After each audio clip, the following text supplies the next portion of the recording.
जय गुरुदेव। जय श्री राम। प्रिय मित्रों एवं बाबा भक्तों, आज हम आप लोगों के समक्ष एक ऐसे प्रसंग को लेकर आए हैं जिसे सुनकर आप सब लोगों को महाराज जी के वास्तविक स्वरूप का ज्ञान होगा और एक नई प्रेरणा मिलेगी कि बाबा जी महाराज हमेशा अपने भक्तों की रक्षा करते आए और करते रहेंगे। जय गुरुदेव। एक समय की बात है, दिल्ली से एक संभ्रांत व्यक्ति अपनी 2 कारों में सारे परिवार के साथ नैनीताल भ्रमण के लिए आए थे। आप यहाँ एक होटल में रहे और कुछ दिन इधर उधर सर्वस्व घूमने के बाद दिल्ली वापस जाना चाहते थे। 19 किलोमीटर दूर कैंची मंदिर एवं आश्रम की ख्याति से प्रभावित हो आप दिल्ली न जाकर 6 जून 1982 को अपनी कारों में कैंची आए। उस समय प्रवेश द्वार पर ट्रक से उतारी गई लकड़ियों का ढेर लगा था और आश्रमवासी उन्हें कंधों पर लाद कर भीतर ले जा रहे थे। आप सब लोग भी सेवा भाव से प्रेरित हो लकड़ियों के लिए आश्रम में आए। आपने सभी मंदिरों के दर्शन किए और भंडारे में प्रसाद पाया। आपने श्री माँ के दर्शन किए और उन्हीं से बाबा के बारे में जानकारी प्राप्त की। आप बाबा जी की लीलाओं को सुनकर अत्यधिक प्रभावित हुए।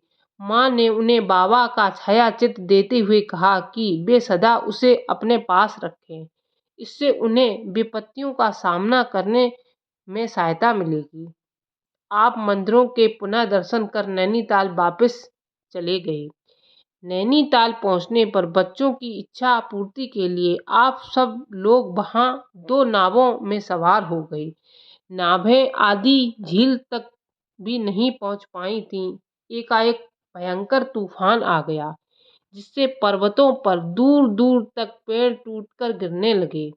नावों के खेने वाले भी बच्चे ही थे। वे भयभीत हो गए और उनके हाथों से पतवारें भी झील में गिर गईं।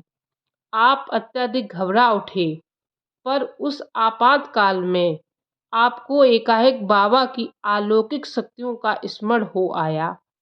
आपने माँ से प्राप्त बाबा की फोटो को निकाल कर अपने हाथ में लिया और बड़े आर्तभाव से चीखते हुए आप उनसे जीवन की रक्षा के लिए प्रार्थना करने लगे।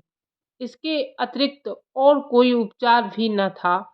बाबा ने तुरंत ऐसी लीला रची कि तूफान उसी क्षण शांत हो गया। बिना पतवारों की आपकी नावें किनारे की ओर ऐसी भागी जैसे स्टीम बोट जा रही हो।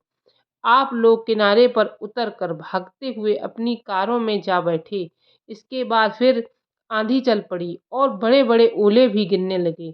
कुछ देर बाद जब वायुमंडल शांत हुआ तो आप अपने होटल आ गए।